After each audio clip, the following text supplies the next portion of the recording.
you making? Chicken thighs, your favorite stovetop stuffing. So we're zhuzhing up this southern dish that I love so much.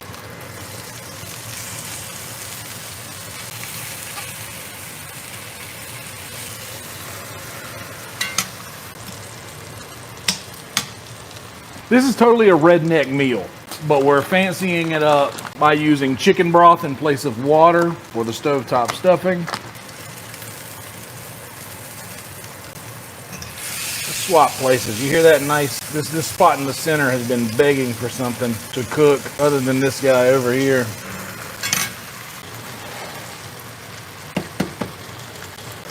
Stir that in, take it off the heat.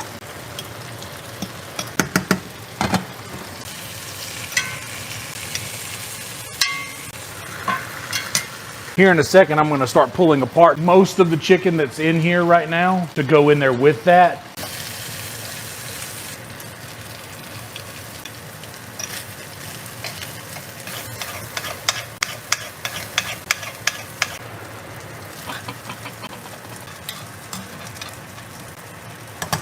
I'm going to keep all this stuff in here for the gravy.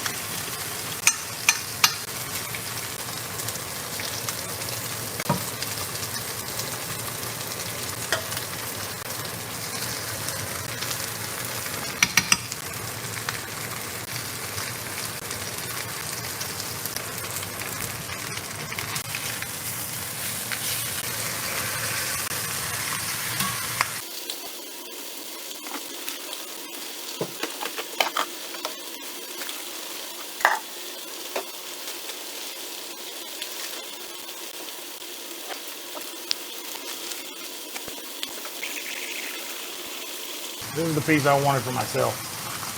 Very good, very crispy. You see that? Very crispy. This is what I wanted.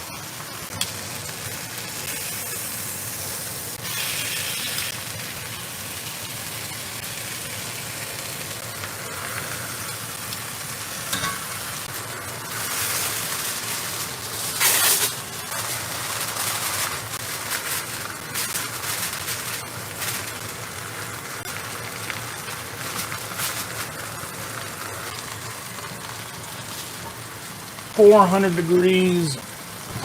I'm gonna set a timer for 25 minutes.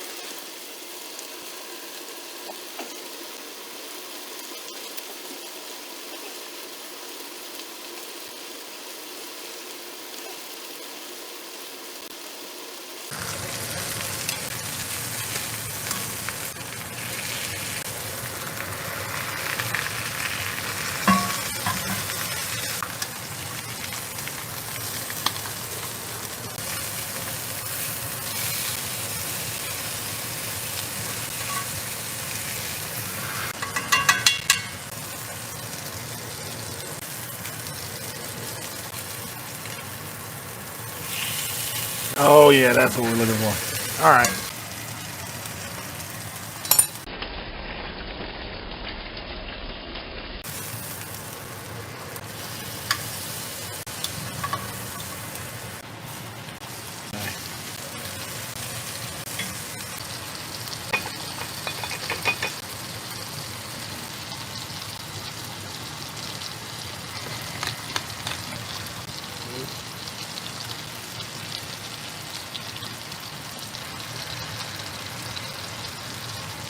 Look, dude, everybody, like, I'm from the South, and from the South, like, we season things significantly. We're making this gravy out of chicken broth instead of water. Bring them over here on the plate.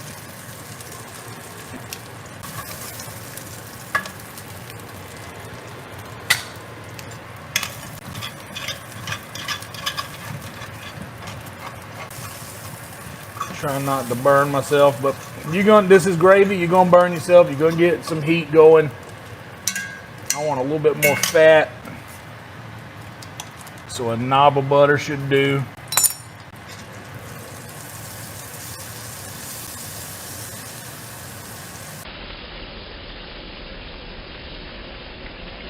because I'm making a lot of gravy. I'm gonna need a lot of moisture. The moisture that this butter's putting off right now is coaxing a lot of this flavor off the bottom.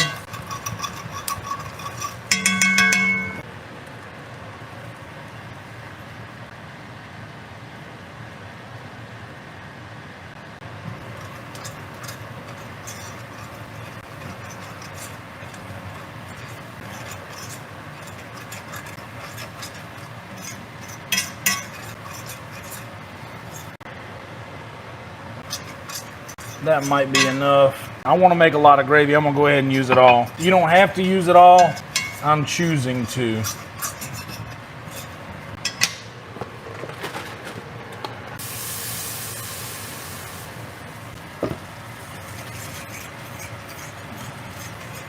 A lot of people, when they're making gravy, they'll get to a point like this and be like, oh man, we're almost there. Oh, look, it looks like gravy. We got gravy. You don't got gravy yet. Okay. That means the stuffing has been in the oven for 25 minutes. Y'all see how slowly I'm pouring this in now? Because I added the extra flour, and also y'all see the bottom of the pan now? Look at that. See how clean the bottom of the pan is? All of that white flour now has adopted the color of everything that was on the bottom of the pan, you see. I'm oversaturating it right now only because I need to step away from it for a second. But generally, you will not want to ever step away from your gravy. But this will give me a second to do what I need to do here, which is pull this aluminum foil off. Now I'm going to turn the broiler on and set the timer for 4-minute increments.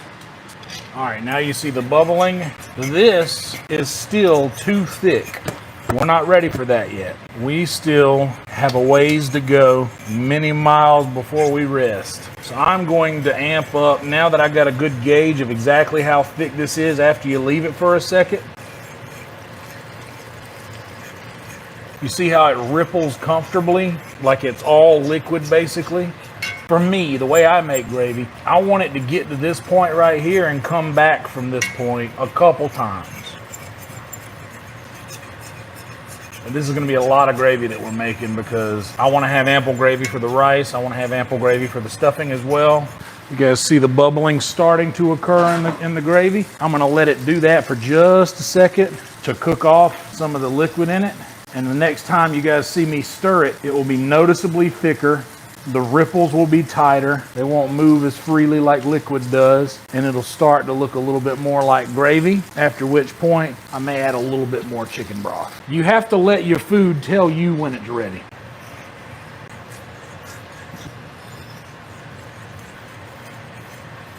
Can you guys see all the flakes and little flecks of that stuff on the bottom of the pan? 4 minutes.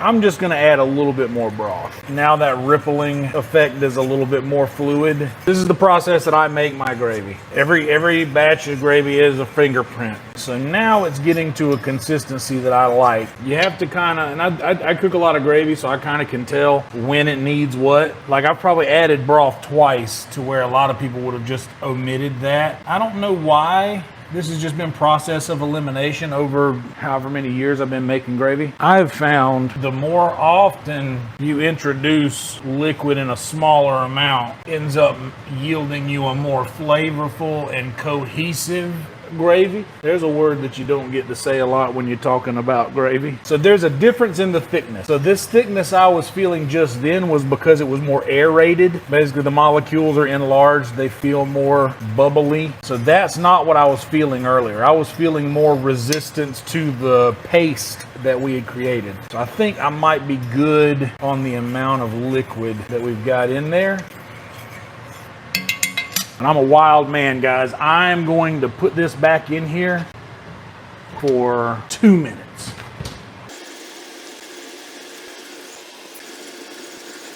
you're starting to notice that you can see the bubbles throughout, even as I'm stirring here. And you may ask, if you don't know anything about gravy or how things are made, why do you stir so much? You don't want to burn this. It's already, I say this a lot, it's already made from things that were burnt on the bottom of this pan already. You don't want to double down on that. You want to help what's hot get to the top. You're doing exactly what it's bubbling up to do, like they're coming up to the top to cool off, and you're just kind of agitating that process in a good way. Kind of like life. Sometimes you just feel like, man, I sure have been stirring for a while.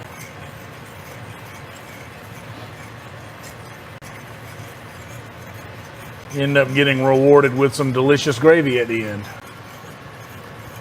Guys, like the video if you enjoy the content, and all subscribe if you don't mind.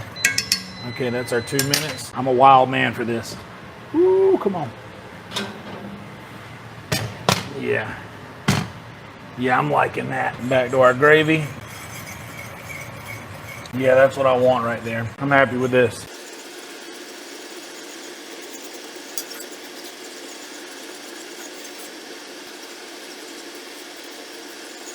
As it cooks that broth out of it, I'm gonna start dropping the heat in a little bit. I'm not quite ready to do that yet. I still want to cook off a little bit of the moisture. I know that this might be a little redundant. I like to do this multiple times. Like, I like to add too much liquid, kind of, so that it makes me take more time with it. It forces me to slow down and wait for it to do its thing. Like, I'm gonna let it bubble for just a second. You guys can hear the bottom of that pan. I'm meeting no resistance down there. All of that cooked on flavor from those chicken thighs, all of that is in here. You know what, guys? I believe it was asking for a little bit more water. We probably got somewhere around a little bit more than a third, closer to a half of a cup of flour maybe, and probably somewhere around 4 cups of liquid, along with the butter and grease that was already in here, and just adding that little bit more broth. You have to listen to your dish. Your dish will tell you what it needs. If you're good enough at cooking the thing, you'll be able to listen to it.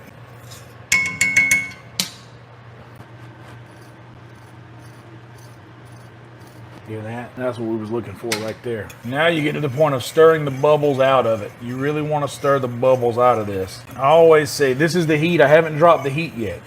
This is the same cooking temp that I cook the chickens on. This is your life now, folks. We just stirring gravy. Some days we perform live music in front of people. Some days we be lock picking on Oblivion. Some days we just stirring gravy. I always quote one of the finest of American foods and one of the finest of American brands that somewhat encourages people to cook when they want to cook something easy, or they don't know a lot about cooking and it's a nice introduction to cooking. I don't think that there is a product in the world that helps introduce people into the form of real cooking than Hamburger Helper. Something that I love so much. As growing up the way I did, we ate a lot of Hamburger Helper. But Hamburger Helper has a little wisdom on the box that I always reference when we're making gravy. And that wisdom is reduce heat and let simmer. Sauce will thicken as stands. The way it'll tell you if it needs more liquid is on high heat, which is, for me, high heat is medium. I never cook anything higher than medium. So if it is thickening up, see, that ain't gravy right there. I'm going to drop this to about 30%. I'm gonna stir the bubbles out of it. So I always do the ripple test from this way, the swipe test. So it's not quite there yet, but eventually I'll be able to see the pan. And I'm dropping the heat gradually. That way I'm not shocking it. Like, I'm not removing the heat completely yet. I want to do that slowly. I just think that it makes for a better gravy. All right, this rice is about to beep. Okay, now it's starting to look like gravy. You see the film that it accrues on top? That means the rice is ready and it's staying warm. Some of this butter in with the rice. See, now that bubbling, I'm gonna go ahead and bring that heat down more on super low because the rice is done. And we're getting close. You can see from the edge a little bit, it's still rippling over there. That will not be the case for long.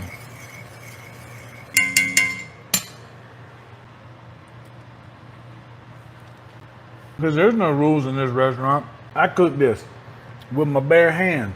And now I'm eating it with my bare hands. You see that now, guys? That film on the top. That's what you want. It's getting there. You see the pan for a second there in that swipe. You know what? Let's break our rule a little bit. Let's go back up to a little higher than medium to cook a little bit more of the moisture out of it. I'm actually gonna let it like get to a significant bubble, and then I'm gonna pull the heat. Look at that.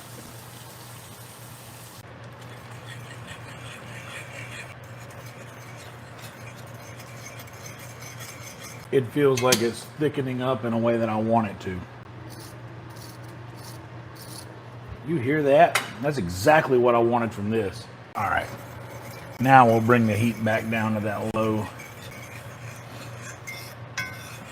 It does, like, this is a lot of people don't like to do this. This does take effort. This takes time to do, and it takes patience. And unfortunately, to do it the way that I do it, you can't rush it. And if you try to rush it, it's like gravy's like an old mule. It will plow the field for you, but you gotta work with it. An old mule's like, you know, I've been doing this shit for years. I'll get to it. Calm down. Give me a minute.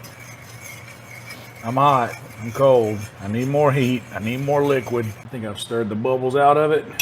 All right, good. That's what we want to see right there. Get me a bowl. Get some rice in a bowl. You see that? See how you can see the bottom of the pan now? And it doesn't rush back? That's what I was talking about. Like, see that? That's your swipe test. That's how you know you've got good gravy here. It's thickened up in all the right ways, like that girl from high school you think about sometimes. Wonder how she's doing. Now this gravy is, I can push it to one side basically. And it kind of stays for a second. That's what you want in your gravy. And because we've gotten to that, I'm gonna take this heat all the way off. Pull that there. Pull this gravy clean off the heat. Here's just something I like to do. You see this chicken's been sitting here for a minute? I like to pour just a little bit of the juice. And like grandma, I leave little balled up pieces of paper towel sitting around for moments like that. We need to wipe up something from the bottom. Just a little bit of the juices that chicken has yielded as it was cooling on the plate. Add that at the end. This right here is a meal.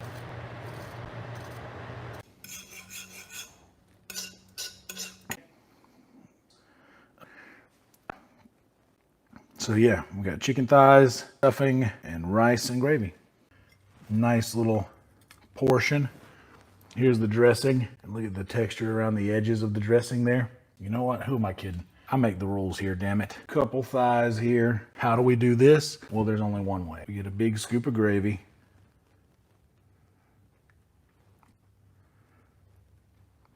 Cross those guys. Here's our meal. This is our first stovetop stuffing bite with gravy. This is good. I want more of it right now. Holy shit, have we done it again? And oh my God, I'm already sad for when there's no more of this. This is gonna be a big bite right here. Look at how it's holding together. You see some of the chicken in there. You see the gravy on top. It's crispy where you want it to be crispy. It's nice and airy where you want it to be. The stovetop stuffing could, in fact, be the goat of this meal. Let's get a good bite of this.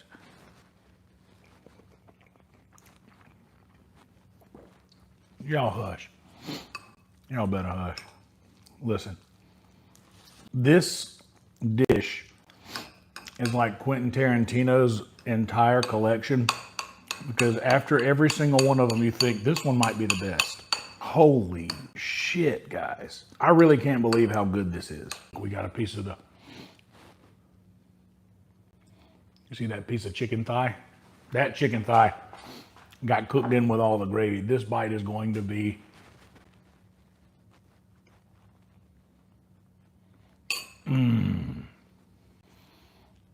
I never want that to end.